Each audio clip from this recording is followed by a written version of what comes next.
Hello, welcome to Old Nerd Reads His Marvel Comics in Order. This is episode 68. This time I read Marvel Presents Guardians of the Galaxy number 7. This copy is fine condition, probably. The cover looks pretty nice.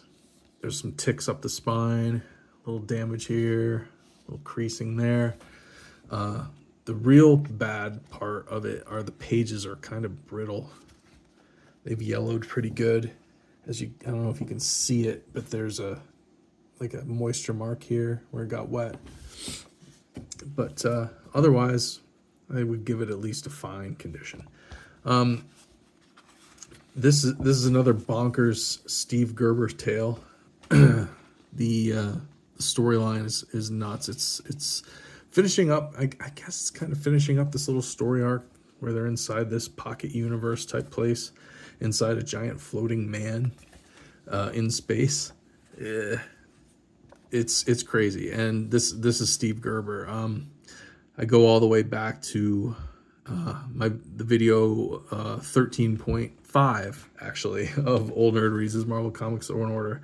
I had to do a catch-up video of the earliest two Marvel 2-in-1s in my collection, and they were both written by Steve Gerber. And I haven't really read a lot of Steve Gerber in my life, but I guess I'm missing out because this stuff is really interesting. He writes really interesting comics. A lot happens in them. There's a lot of big ideas, and it's very cerebral.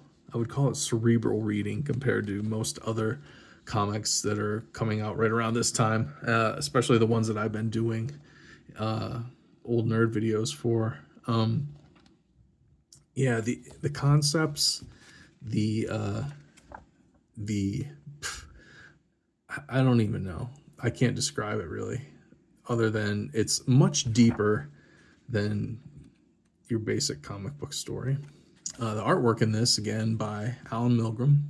This time Bob Wycheck inked him, and Bob Wycheck does a good job inking Al Milgrom. It makes it look really good. Al Milgrom, a lot of times he does his own inks, I think, and he's really, like, his pencil lines are heavy enough, black enough, thick and black enough and heavy, but then when he inks over top of it, it's like really thick black lines. And I don't really care for it too much. He's a good artist. He's good at storytelling. He's good at panel composition, page layout, and whatnot. But just not my favorite artist style-wise. But I think his stuff looks pretty good in this issue with Bob Wycheck inking. Takes a little bit of the fat black out and gives some more fine line detail. I think just a little, not a lot. But I don't know what to tell you about Guardians of the Galaxy. Never read this before in my life. Never really had any interest in it. But like I said, I think in a few videos back, I picked all of these Marvel Presents up at a yard sale, and thought they'd be a good addition to my collection. This wasn't too many years ago. I think the first Guardians of the Galaxy movie maybe had come out or was about to come out. And I figured, oh, what the heck, I'll give it a try, see what it's all about. And I'm glad I did. I can't say that I love these stories, but they are, like I said, Steve Gerber writes very interesting stuff. Like when you're reading this, you're saying, that's an interesting concept or an interesting idea. So I'm glad that I'm reading them. I've got a couple more to go. I'm not sure how far this series goes, but I know there's at least a couple more before this ends. So I'm looking forward to them, and I hope you are too. If you know more about Guardians of the Galaxy back in the 1970s, please drop a comment down below. Like, share, and subscribe, please.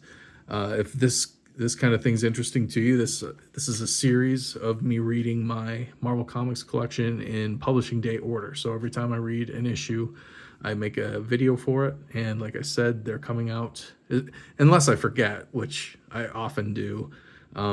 I do forget an issue or a title here and there. But if this sounds interesting to you, if you're an old nerd like me, 50 plus, then stick around and we'll have a good time. Anyway, thanks for watching. I'll see you next time. Bye-bye.